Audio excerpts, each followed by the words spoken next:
ongi etorriak Aiaraldeko emakume sortzaileen bigarren azoka honetara.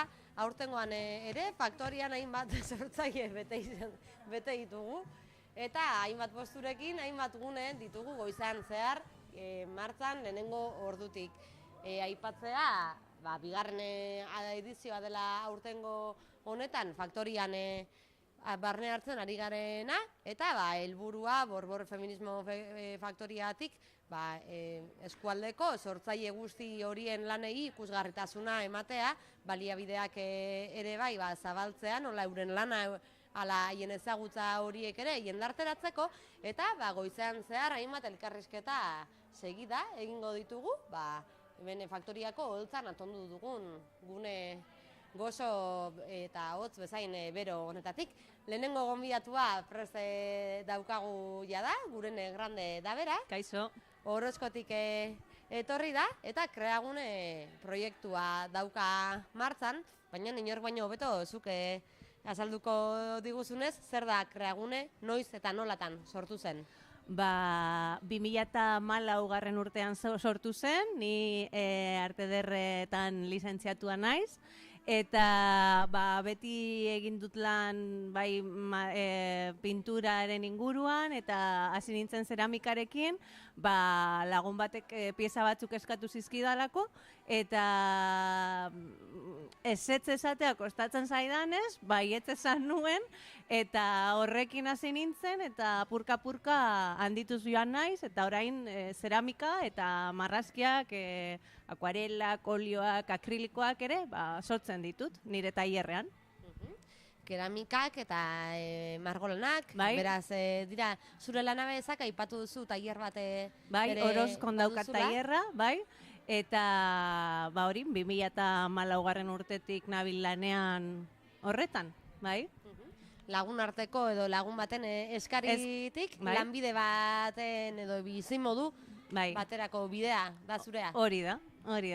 Horrela hasi nintzen, baina jarraitzen dut eta momentuz oso pozik eta oso lanpetuta, así que oso pozik horrekin. Bai.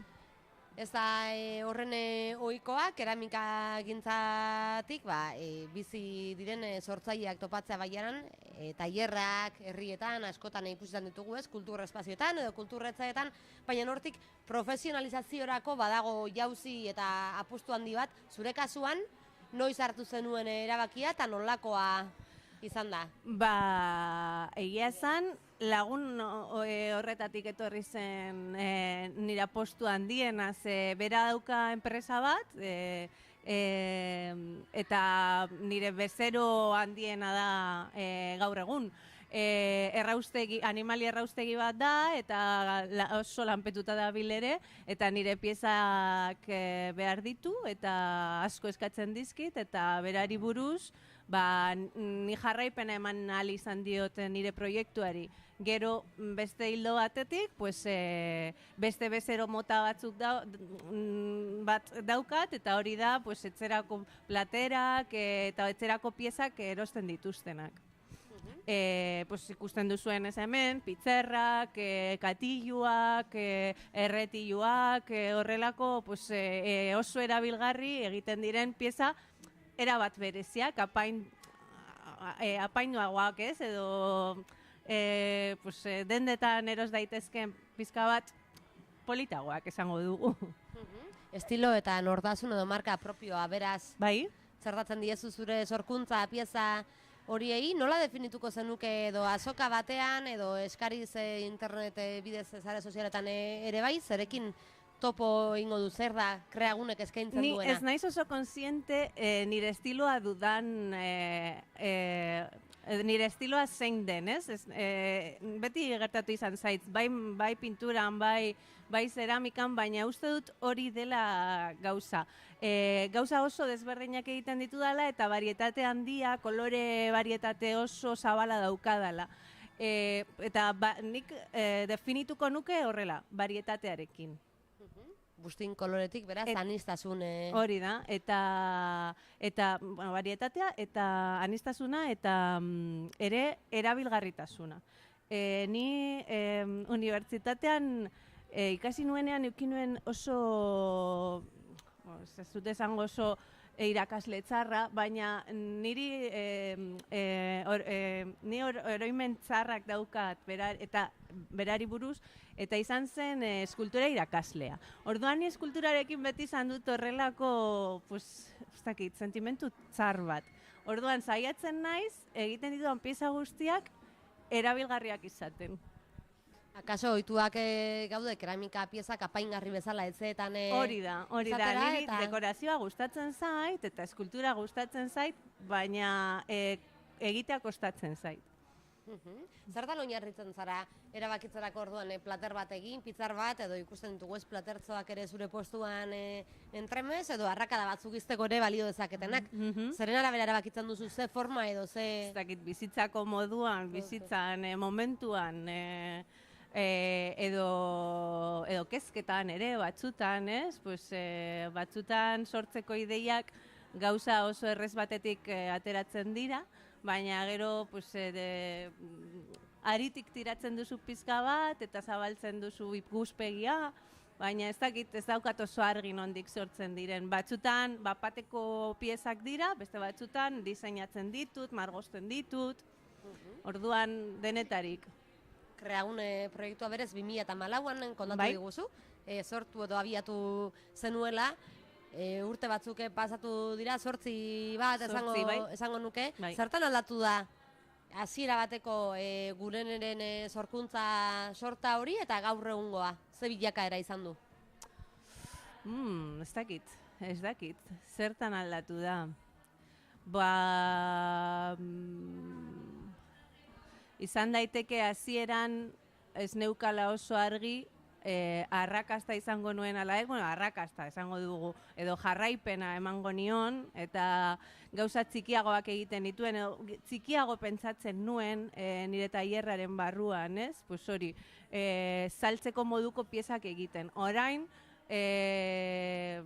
ikuspegi handiagoa, zabalagoa daukat, eta nire tailerraren barruan ere nabaritzen da, zelan, adibidez, makinaria edo ez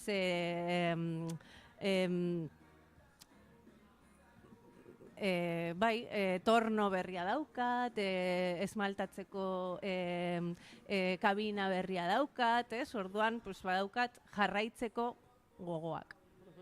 Teknikaldetik, ze tresna edo ze prozesu eskatzen du maile bete produktu ikusten dugun kreatibitate lan horrek? Prozesua zeramikarekin erabat luzea da. Nik buztina erosi egiten dut, ez dut nik egiten erosi egiten dut, eta egiten denetik lehortu behar da. Teknika desberdinak erabiltzen ditut, adibidez ni tornoan ibiltzea aritzea gustatzen zait asko, eta gero betiko teknika, txurroen teknika horrekin piezak egiten ditut ere, edo plantzekin, badaukat laminadora bat ere eta platerak egiteko eta oso eroso egiten dira. Orduan, teknika anitzez egiten ditut eta gero lehortu egin behar da, labean sartu behar dira behin, bizkotzoa dena egiteko, bizkotzatzeko, eta gero bai dekoratu egiten da, esmaltatu egiten da, eta berriz labera doa, beraz, pasatu behar dira egun batzuk eskatzen denetik, edo hasten zarenetik, pieza hori bukatu arte, bai. Adibidez, jendeak eskatzen du eta eta noizko edukiko duzu beharko, datorren asterako, ez. Askotan izaten dira 3 aste, hilabete bat, depende. Azokak zentzu horretan oso eremu edo espazio egokiak dira, herritarren eskaerak edo hartu eman horiek garatzeko, ezta? Bai, eskaerak hartzeko eta bai zure proiektua ezagutzera eramateko. Ni ez daukat webgunerik, baina bai Instagrama eta azokak egiten direnean nabaritzen da zelan igotzen den pizka bat interesa, ez? Eta jarraitzaileak eta egia da, sarea oso herramienta ona dela komunikatzeko, sarearen bidez ere eskaerak eukitzen ditut. Osea, bai, azokak oso plataforma ona dira. Esan diguzu ere bai, oso lanpetuta zabiltzara lanik ez zaizula. Ez? Falta bederen, etorkizunari begira, ze erronka duzu edo zer gustatuko litzaizuke? Jarraitzea, eta lanarekin jarraitzea. niri, pues, igual, bustin desberdin batzuekin probatzea ere gustatuko litzaidake, portzelana, errefraktarioa, pues bueno, jarraitzea ikusten eta ikasten, ez? Biak baitira beharrezkoak. Agurtu aurretik gurene, zure lanak ikusi edo ezagutu edo zurekin harremanetan jarri nahi duen horrek ze bide dauka? Ba, printzipioz Instagrama eta hor badaude nire datuak, bai telefonoa nirekin kontaktuan jartzeko, eta Instagrama deitzen da Kreagune Zeramika eta Marrazkiak. Edo Gurene Grande nire izena eta bizena jarrita aurki naiteke. Ba, hortze Gurene Grande eta Kreagune proiektua ezagutzeko lotura edo zubia, espero dugu eskerrik asko Gurene, eta espero dugu aurrean zuri eta zuei eskerrik asko. Ere, zubi berriak eraikitzen jarraitza, izan keramika, margo edo nahi duzuen kreatibitate disiplina horren bitartez. Eskerrik asko.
Taileraldeko emakume sortzaileen bigarren azokan, bigarren edizio honetan jarraitzen dugu, zuzeneko emisioan faktoriatik bertatik, eta kasu honetan azokan parte hartzen ari den beste sortzaile bat ezagutuko dugu, eskualdekoa ez da bera, baina lehenbiziko imaginatzen dut taileraldera etorri dena. Kaixo, ze moduz?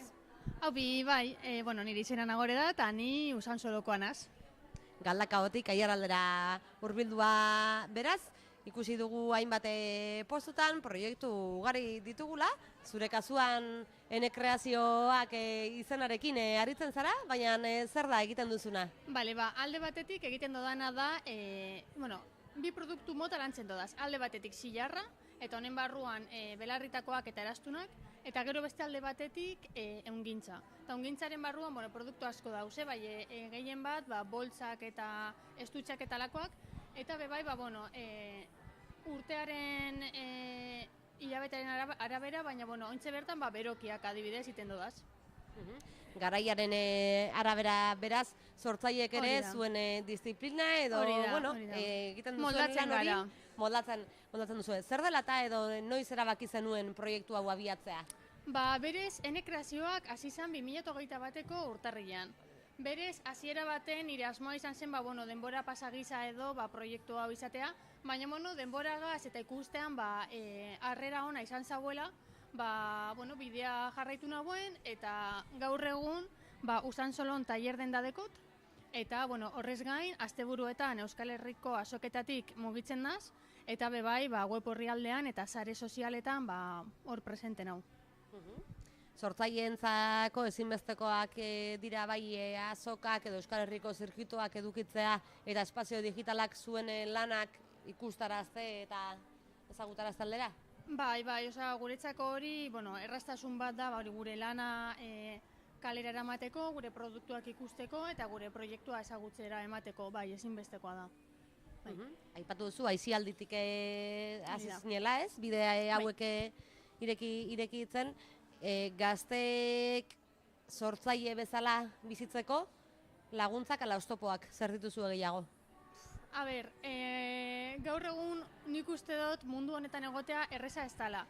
azkenean gure inguruen multinazionalak dauz, eta horren kontra jotzea zaila da. Azkenean, beraiek finten daure prezioak, eta orduan adibidez, prezio, gu ezin dugu konpetidu prezio horiekin, ezta? Azkenean gurea da eskuz egina, hemen egina, ganera nik bertan erosten dodaz materialak bebai, orduen, alde horretatik zailtasunak topatzen dugu, bai.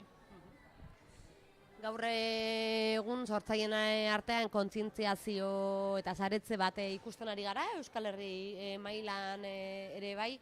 Uste duzu, jendartean oraindik ere kontsumorako ditugun ohituretan ardura hori ez daukagula, edo bestera batera galdetuta kontziente algara erosten dugun produktu hori nola ekoitzia izan den, nondik etorria izan den, atzean geratzen den edo hain ikusgarria ez diren balio eta elementu horiei erreparatzen diegu? Bale, uste dut oraindik ez garela kontziente horretaz, ez? Guk zer erosten dugu, prezioa begiratzen dugu, ohitura daukagu hori egiteko, eta orduan, agian ez gara konturatzen, zer erosten dugunean, adibidez, kamiseta bat 8 eurotan erosten dugunean, ez dugu pentsatzen jo. Zelan egongo da, 8 euro horren barruan, materiala, langilearen denbora, dana, garraioak, dana, orduan, baina ez gara konturatzen guk, guztan dugu, kamiseta 8 euro, listo.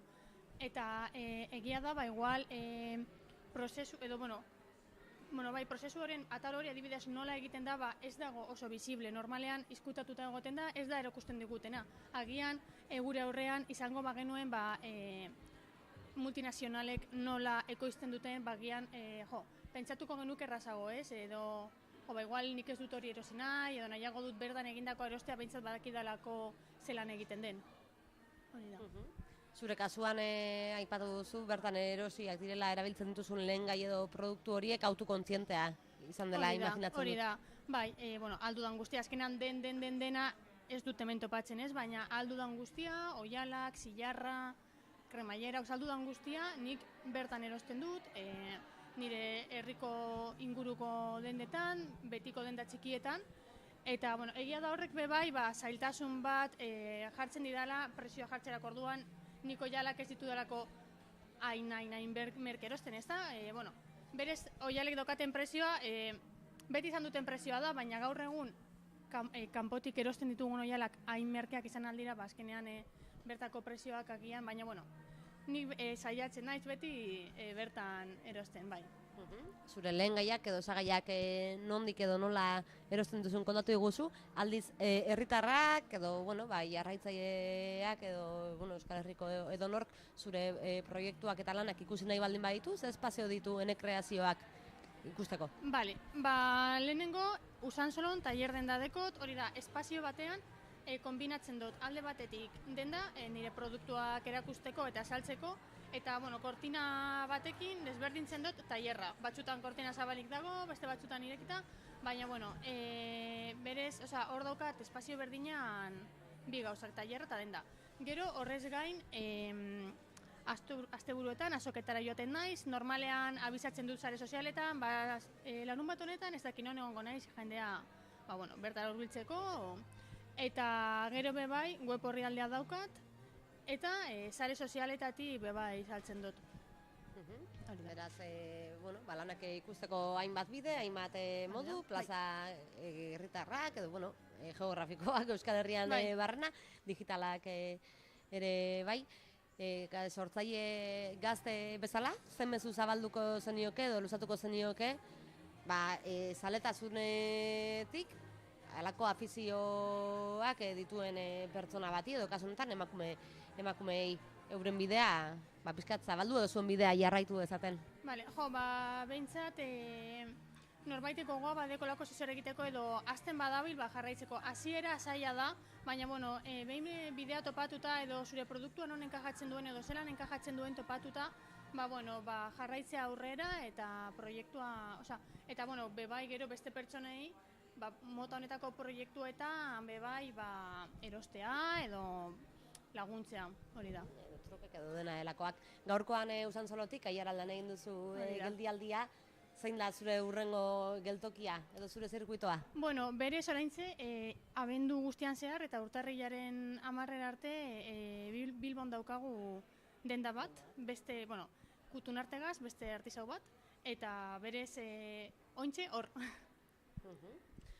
Beraz, hainbat toki ikusteko, ikasteko eta ezagutzeko beste 11 sortzaile eta sorkuntza lan, eskerrik asko Enekreazioen zatitxo bat Aiaraldera gerturatzeagatik eta aurreantzan ere espero dugu zuen berri izatea. Eskerrik asko.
Aiaraldeko emakume sortzaileen bigarren azoka honetako sortzaileak ari gara pixkanaka ezagutzen elkarrizketa segida honen bitartez, eta gure ondoan daukagu hurrengo gonbidatua Maiet Urrutia Parra da bera, eta Amurrio ingurutik etorri da gaurkoan Aiaraldera, ezta? Bai.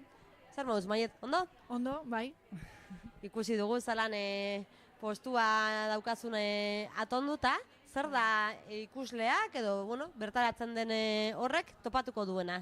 Topatuko dutena da zianotipia. Eta zer da zianotipia, agian galdera, ohiko galdera izango da gaur egun, ze nahiko ikusten ari da, baina nik uste jendeak ondino ez dakila zer dan, eta da argazkintza prozesu antzinekoa. nahiko esperimentala da bai, eta argazkigintza alternatibo moduan pentsatu dezakegu beretaz, zen bakarrik behar duguna da emultsioa, oinarri bat emultsioa botatzeko, eta gero sortzen ditugun argazkiak eguzkiaren argiarekin sortzen dira. Osea, landarekin, negatiboekin edo objektuekin, jartzen dugu oinarri horren, emultsioa dekon oinarri horren gainean, eta hori eguzkitara ateratzen dugu, esposizioa egiten dugu minutu batzutan, eta gero urarekin garbitzen da, edo errebelau egiten da, eta ia dakagu gure zianotipoa urdin kolorea dekona, eta nahiko erraza eta oso sortzailea da, ezta? Bai umeekin egiteko aukera ematen diguna eta edozein adineko pertsonekin lan egiteko. Orduan hori da, ekarri dodana. Zianotipia lanak dira beraz zureak, hala ere, aipatu duzu ez egunerokoan argazkietatik, laminak eta bestelako euskarriak ere sortu izan dituzula. Zerlakoak dira zuk lantzen dituzun tresna horiek? Nik lantzen dut batez ere papera, akuarela paperan gainean horrelako tipo laminak edo sortzeko, eta gero bebai oialaren gainean, tote bag horiek egiten ditut. Nire argazki digitaletatik ateratako negatiboak erabiliz, eta negatibo horiek gero landarekin, lorekin eta lumekin nahazten edo.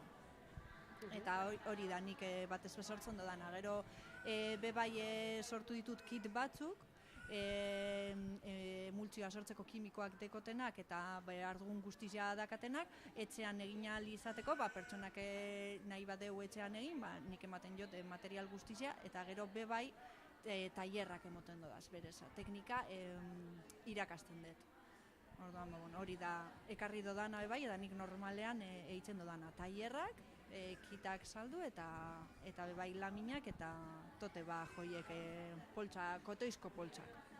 Horrez gain argazkilari bezala ere aritzen zara? Jarraitzen dut, argazkigintza digitala egiten dut, batez ere gorputzan emakumearen inguruko kontzeptuetan edo neuri sortzen zaizkian ideietan, eta naturarekin lan egiten dut, paisaia, erretratua eta elementu naturalekin gorputzak bebai nahaztea eta horrelako gauzak bebai. Eta gero hori eramaten dut teknika horretara bebai, alde biak. Argazkigintza ala zianotipia? Zer iritzi zen lehenbiziko Maieten bizitzara? Pertsonalki edo profesionalki? Argazkigintza digitala, bai. Gero bestea etorri zen urte batzuk pasata, nire bizitzan sartu zen eta ja ez da inoiz jun. Ez da ohikoena, zianotipia, edo kolore urdinak nagusitzen dituzten lanak ikustea, nola iritzi zinen lur edo ur horiek arakatzera? Etian ikustau izan gehiata eskulanak eitzea, bai, eta artisautza eta eskuekin lan egitea. Orduan, hasi nintzen ikusi nun sare sozialetan batez be, eta gero investigatzen pixka bat, nik ikasiet, teknika hau ikasiet modu, nire kabuz. Ez nazkun inora ikastera, eta bideoak ikusi ditute sare sozialetan, edo liburuetan be, baiz, badauz hainbat liburu zianotipiari buruz. Orduan, nik etxean saiakera eta errore eginda, nik ikasi nun, asko pio bat gustau izan jatan, eske ematen duzku aukera itzelak, infinituak. Orduan, hasi nintzen argazkigintzarekin, berez nit txikitan ja argazkiak egiten nitsun, orduan argazkigintzan normala nire bizitzan egon da beti. Gero ja espezialetu nintzen nagusiagoa izan da, hasi nintzen ikasten eta digitalarekin moldatzen, eta gero ja hori etorri izan, eta alderatzen ditut biak, digital alde batetik, eta hau digitaletatik bebai egin daitekena, baina berez analogikoa da, eta analogiko esperimentala.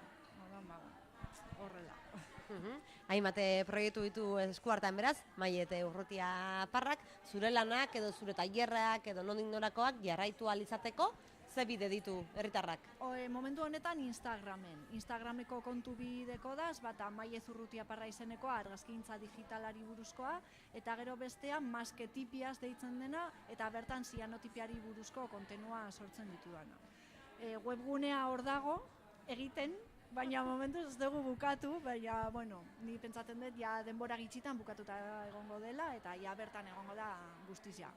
Baina, berez, hori, Instagrametik edo zein galdera ikastaroei buruz edo dana dalakoa, zalantza guztiziak erantzuten ditut, eta, Hortze beraz, hartu emanerako beste bide bat, gaurko Maile Urrutiak, faktorian ikusten duguna, zianotipia laminak ditu batetik, argazkiekin beste hainbat saltza eta proiektu, etorkizunera begira, zer gustatuko litzaizuke sortzaile bezala?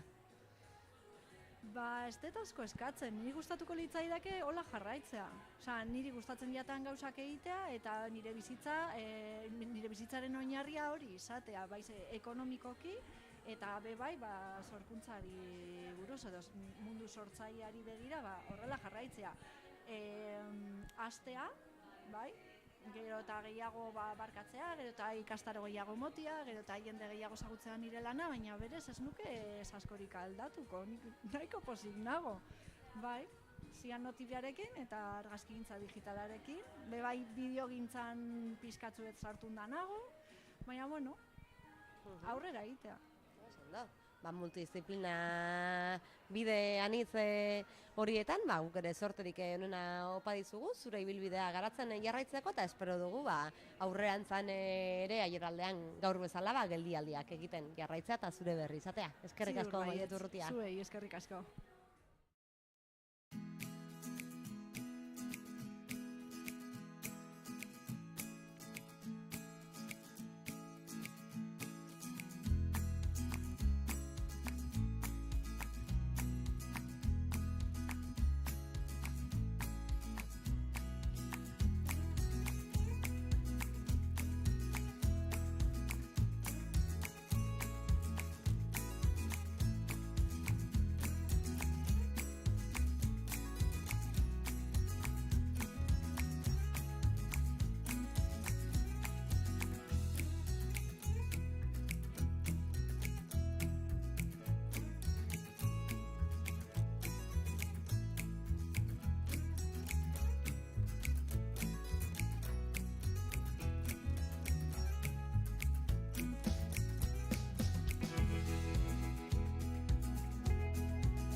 Aiaraldeko emakume sortzaileen lanak ez du mugarik, mugagabea baita, sortzen den disiplina handana, eta horietako batzuk ditugu gaurko honetan faktoriako azokan. Aiaraldea komunikabidetik zuzeneko saioa egiten ari gara sortzaileak ezagutzeko eta euren ibilbide eta lan guzti horien berri zuen artean zabaltzeko ere. Eta hemen daukagu urrengo gonbidatua, Hausi da bera. Kaixo, Izar. Leike proiektuarekin buru belarri ari dira lanean, baina pizkatxo bat herritarrentzako, guretzako edo zuentzako hain ezaguna den Leike hitzaren atzean, zer dago? Zer da Leike? Bai, aldez aurretik, nirekin batera Garazi Dorronsoro dabil lanean jotazu, eta emakumen sormen grinaren aldetik hasi ginen lanean, emakumen artean sareak sortzearen horretan jardun nahi genuen, eta gu biok hasi ginen, hasi zen Garazi Leikerekin, eta gero ni gonbidatu ninduen berarekin lan egitera. Eta orain urte bat daramagu pasaren urteko azokatik, pasaren urteko azoka izan zela gure lehenengo agerraldia, eta oso pozik gaude, gauza pilo bat sortzen ari gara, eta jarraitzeko asmoarekin, eta oso pozik. Emakumeen arteko sareak batu zintuzten, eta sare hori zabaltzen diharduzue, esan diguzu, urte beteko hilbidea egin duzuela gaur arte, faktoriako azokan hasi, eta segidan etorriela beste hainbat, zer da egiten duzuen hori? Lepokoa... Horen gabiltza, turbanteak eta mototxekoak eta oialesko lepokoak egiten, eta gero kakorratz lanekin tokiak egiten hasi gara, bufandak ere egiten ditugu, eta udan ere egin izan ditugu kamisetak, NCSR-ak, gauza asko, baina segun uda edo negua den, apur bat txandakatzen ditugu egiten ditugun lanak. Beraz, Garaiaren arabera, sortzaileek ere egokitu behar izaten duzu zuen lan edo disiplina hori, Hausi? Bai.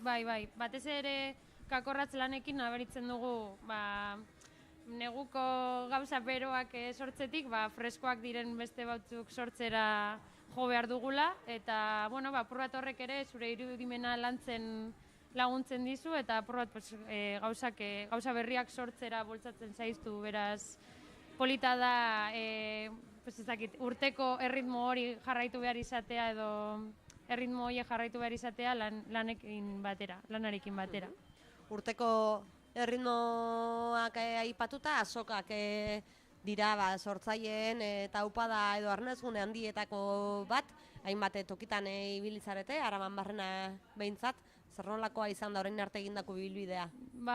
Egia esan, azoka askotan hartu izan dugu parte urtean zehar, ez dakit zenbat egin ditugun urte honetan, baina pilo bat, eta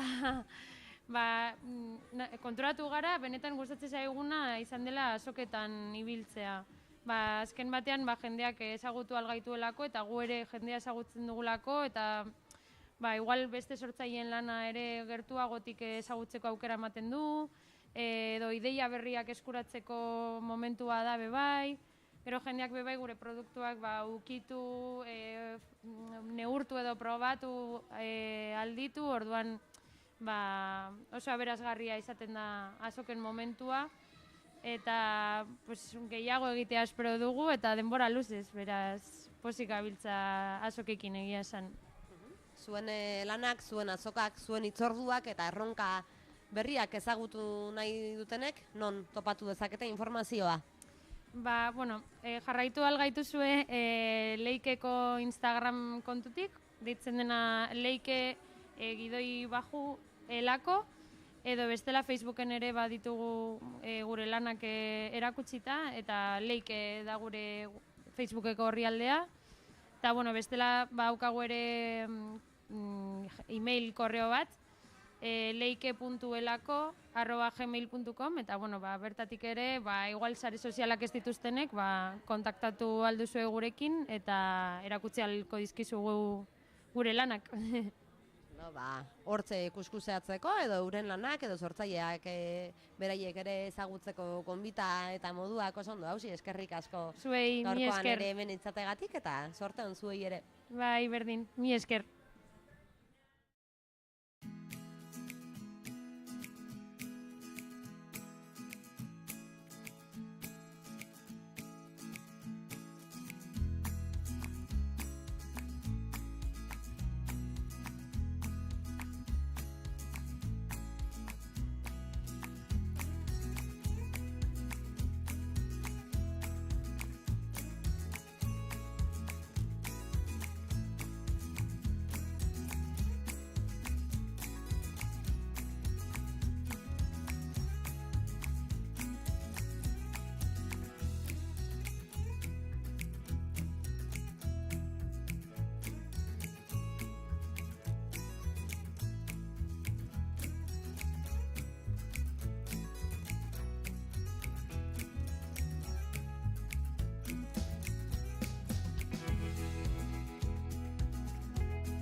Eta hurrengo pausaldia, Aiaraldean, baina Mendeikan egingo dugu. Bertatik baitator, Carlota de Loio. Kaixo, Carlota, zer moduz? Kaixo, ondo, ondo.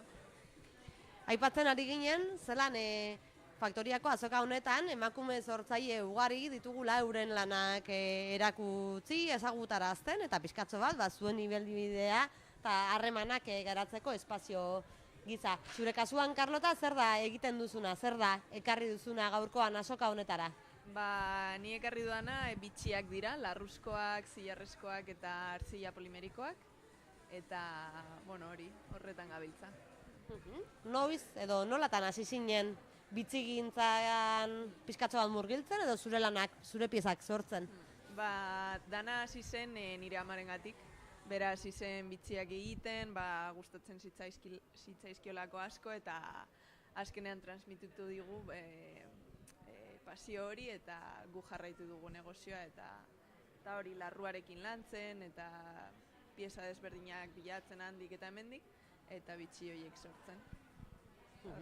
Belarritakoak... Belarritakoak, lepokoak eta pultzerak ere. Baina batez ere belarritakoak. Zer nolako lana dago belarritako bakoitzaren atzean, zuen kasuan? Egin behar duzu pixkat investigazioa, ze piezak nahi dituzun, ze kolore, eta gero kombinaketak egin, probatu, nola geratzen diren, eta modelo desberdinak egin ere baita luzeagoak, motzagoak, eta base txikiagoa dutenak, desberdina, investigazioa eta probatzea. Aipatu duzu, zelan etzetik eta zure amaren gandik beste emakumeren batetik jasotako ezagutza hori zure egin eta eraldaketa bidez, beste pieza batzuk sortzeari nola ekin diozun. Ama alaben proiektu bat da? Bai. Ala bakoitzak berea dauka zuen kasuan? Nire amarena jarraitzen dugu egiten, baina gero ni hasi naiz artzila polimerikoarekin gauzak egiten, eta nire aizpak gehiago larruarekin.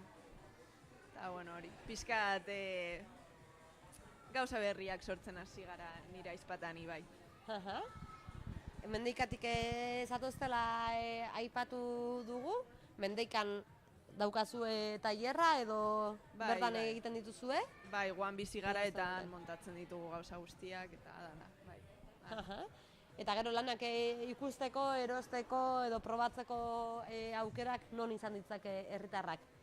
Merkatuetan batez ere, azoketan, eta bai gaude web orrialde bat ateratzeko lanean, baina oraindik falta da pixkat, baina bai, egin nahi dugun zer da. Baduzue azoka zirkuitu egonkorrik, ala antolatzen diren feria edo dinamika ezberdinetara apuntatzen zarete? Edo toki finkorik badago zuen lanak? Toki finkorik ez, begiratzen ditugu ze azoka dauden inguruan eta joaten gara. Eta hartzen diguten tokitan, bai hori. Lehenago beste sortzaile batzuekin isketan ibili gara espazio digitalek daukaten garrantziaz ere, zuen kasuan, sareetan badaude piezak ikusteko aukerak izan, lepoko belarritako edo dena delakoak? Bai, badaukagu Instagrameko kontu bat, eta hor ikusi aldaitezke gauza batzuk. Eskaretarako eta hartu emanerako kanala ere bai hori da, edo besteren bat daukazue? Ez, da pixkat promozionatzeko, baina ez dugu oso berriztua eta hori. Nahi dugu orain, martxan berriro jarri, baina ez dugu erabiltzen saltzeko bide bezala erabiltzen. Zuen etzetik amaren gandik jasotako edo hasitako bide hori hartu duzue, leku askotan ari zarete zabaltzen, etorkizunera begira, ze proiektu edo, ze helburu edo zer gustatuko litzaizuek lortzea? Hori, web orrialdea egitean, niretzako pauso handi bat izango litzateke, ze azkenean hori Espainia osora zabaldu dezakezu eta jende gehiagora heldu. Orduan niri hori motibatzen didan gauza bat da, momentu honetan. Ondo, Carlota, webgune edo atari horiek ikusi bitartean edo, etorri edazken beste ari mutur edo ametze horiek Karlota Dele Oio Instagramen topatuta ikusi halko ditugu, zuen lan guzti horiek, ezta? Bai. Bueno, nire amaren, ni Karlota Dele Oio naiz, baina gure proiektua Kalena deitzen da, eta kalena.joyas da Instagramaren izena. Begira, albide hori orduan apuntatu, zuen buru eta jendeetan, eta bertan topatuko duzu, sortzaile guzti hauen berri. Eskerrik asko, Karlota, guran egotegatik da zorte hon. Eskerrik asko.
Asko dira, aiaraldean ditugun emakume sortzaileak, horietako batzuk elkarrizketatu ditugu, gaurko zuzeneko saio honetan, baina jakin bakoitzaren espazio digitaletan edo herri azoketan ere topatuko dituzuela, gaur hemen izan ditugunak, eta askozaz gehiago.